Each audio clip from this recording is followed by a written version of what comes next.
A couple of weeks ago, guys, I was watching. Not many people know this, but I'm a Formula One fan, and I was watching the American Grand Prix, hailing from Austin, Texas, at the Circuit of the Americas. And a couple of hours before the qualifying starts, the news breaks that the CEO of Red Bull Drinks Incorporated, Dietrich Mateschitz, died peacefully after a battle with illness. And this came hours before the Red Bull team went out to qualify for the American Grand Prix on a weekend that they were going to win the constructors, or if you like, the team's title after wrapping up the Drivers' Championship a race beforehand. Now, as the more acute of you are aware, this is not a Formula One podcast. Well, not yet anyway. This is a football podcast. So why am I talking about American sports like Formula One, I hear you asking? Well, Neil, the context of that is, of course, Red Bull. And the death of Dietrich Mateschitz himself, who was, I suppose, a fan of sports, if dare I say, but also definitely a fan of co-opting in sports. Formula One was one of his big loves. He has two teams in that, which was Red Bull Racing and what was Toro Rosso, now called AlphaTauri, which is their clothing brand. But also in football, and amongst other sports as well. Like, I mean, we have snowboarding, we have extreme sports galore. Well, football, he has a couple of teams, but the two main ones will be the first one, Red Bull Salzburg, and then its German neighbor, RB Leipzig. And Neil, I'm sure you're going to tell us now why his death is going to be a little bit of an issue for these two teams going forward. Well, it could be. That's just the thing. It might. The Red Bull clubs basically do face a bit of an uncertain future after Mateschitz' death. So right now, it'll just be business as usual because everything's contracted out and all this type of stuff. Leipzig, they've got the shirt sponsor and stadium naming rights, about 40 million quid a year. Mateschitz has provided loans worth nearly 200 million euros to help Leipzig buy players. Then there was that weird equity debt swap, which helped them write off 100 million in 2019. Which Frankfurt, I think, tried to sue them over or something like that. Whatever. Yes. And there's further repayments and the fact that they've qualified for the CL, I think, fucking 5 times in the last 7 years. So, in any case, all that rumbles on just as fine. But the thing is that the club's quite wrapped up in Red Bull's branding, and it's mostly from Mateschitz because he was the CEO. But now that he's dead, it's the curious thing about Red Bull in that it is owned by two families. So Red Bull was actually founded by Mark Mateschitz. Oh, sorry, by Mateschitz. Mark Mateschitz is his son, 29, yes, who's now being groomed successor style to take over. But if he wants to take over from his dad, he needs the other family who owned the 51%, because Mateschitz only owned 49% of Red Bull. The other family, the Udvida family, or I'm definitely mispronouncing that, by the way, Uvida family, they own 51%. So Mateschitz basically founded a company with this Thai entrepreneur, Cheleo Udvida, after finding his energy drink in Hong Kong in the mid-80s. Yes, it was a concoction that truckers were using to make the hauls between Hong Kong and Thailand, I want to say. Pretty much. Yeah. So they set up a company. Udvida got 51%. Mateschitz got 49%, but Mateschitz was made CEO. Yes. But if you know anything about shareholder laws, 51% means you were the majority owner. So the reason why it's all up in the air is, do the Udvidas have his enthusiasm for, as you pointed out, Formula One? We don't know. They've literally never gotten involved in that part of the company. Do they have their same enthusiasm for football? The Red Bull Flug Tag, all the extreme sports, the fucking plane flying shit that they fly. Yes, who knows? There is absolutely nothing. Red Bull put out 1.6 billion euros a year in marketing alone. 320 million of that go towards supporting teams and individual athletes. Is that all going to last? Who knows? It's quite successful. People have compared it to the marketing strategies of Coca-Cola. You know, Of course, because Coca-Cola famously co-opted Santa Claus. Exactly, yeah. They Both of made us, though, Santa, yeah. folks. But the actual Um, like, image you have of Santa Claus, right? The nice guy with the long white beard. Yeah, that's not actual Saint Nicholas. That's the one that Coca-Cola made themselves in the 1940s, I want to say, yeah. 1950s. I'm going by no Uh, QI episodes. That's why it's in my head. Like, exactly. So it depends. It's for the Red Bull brand and all of their subsidiaries, Leipzig being one of them.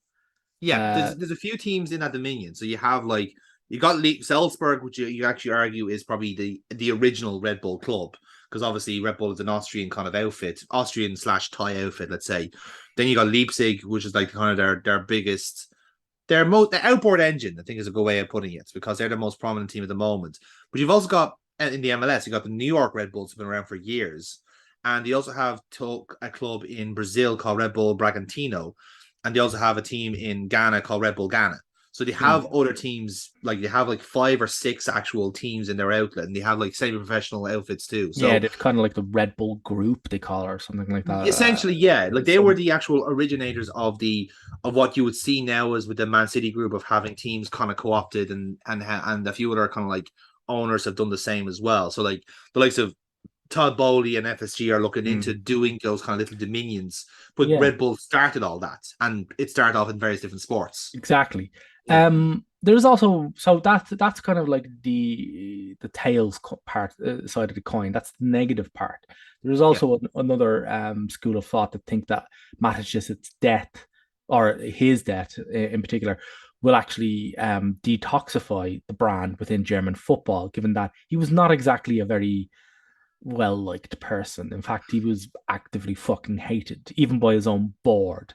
Yeah, Um, let's go into that now, because like for yeah, people who don't know, like the actual idea of privately owning a club in Germany is actually a bit of a faux pas compared to say in England, where now it's well, actually more encouraged to be state sponsored. well, according to the law, it's actually quite illegal.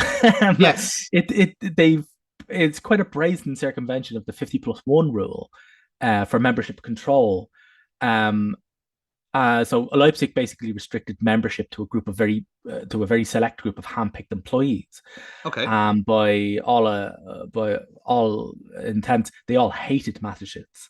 Hmm. Um, he was basically Red Bull have run this kind of young, hip, global sports brand lifestyle company, and he was actually personally an anathema to this.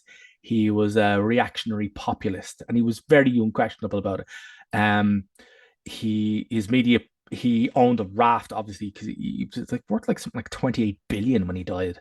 So Yes. his media companies conducted deals with like crank epidemiologists from like 4chan University. Um, Okay. he once personally threatened to have a journalist kneecapped. Um, he runs a TV station service. When the employees at service wanted to form a union, he told them that he'd shut the channel down first rather Hmm. than allow them to do that. So,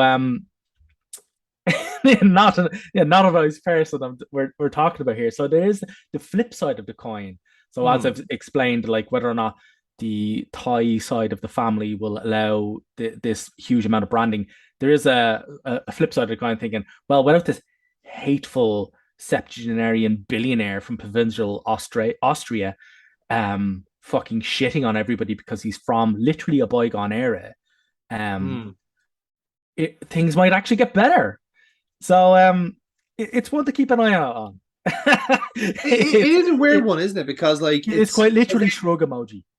Yeah. It's literally that But, is. but but it's also like it's also, if you're looking at like kind of teams that are kind of effectively co-opted, it's like it's a very weird thing that doesn't happen in say English and to a lesser extent Irish Mm. football, where but if you actually see it, like it's almost like franchise football in a weird way. But it's also franchise sports is what Red Bull does. I like you mentioned the point there where like Red Bull is perhaps the most aggressively marketed product this side of Coca-Cola, or maybe actually Disney would be one as well. But if you're actually talking about an actual food or drink product, like you attribute them to be as high as Coca-Cola in terms of how it's marketed. But Yeah, Red Bull put their absolutely. stamp on everything. They have their color schemes, they have their symbols and everything. Like it's the actual co-option is so strong that like it's very hard to differentiate the actual Red Bull brand from the clubs at the best of times. You know, Yeah. so it is quite interesting. And like you said, like it's like what could be the possible consequences? Like, is it likely that like the Slovenians could actually sell up, or would they rather keep this aggressive marketing going? You Maybe it know, depends. There's a high chance they'll just allow his son Mark to take over and just go, well, here it'll just be business as usual. keep making Only, money. yeah, Yeah. it's not as if it wasn't profitable. So yeah, No, I suppose not. Yeah, it's like it's a weird one, isn't it? I mean, it's a I definite certainly watch this space. It's a weird one. There's every chance that it might just go on business as usual, but there's also another chance that it might play out Succession style in real life, which is what a fair number of rubberneckers are kind of hoping that'll happen. But especially in the Bundesliga, because Leipzig were never that popular anyway, so they kind oh of might see fuck this no, as just they desserts. definitely weren't. Now that the way that they've run, the way that they're run, fuck no, they're hated, actively hated. Yeah, yeah, like they get booed all the time just for existing, which is kind of funny. Like it's weird. It's like if only we did that for our clubs that we don't like in the Premier League. Oh wait, hang on. Oh dear. Anyway, remember, folks, co-option gives you wings. Mm-mm.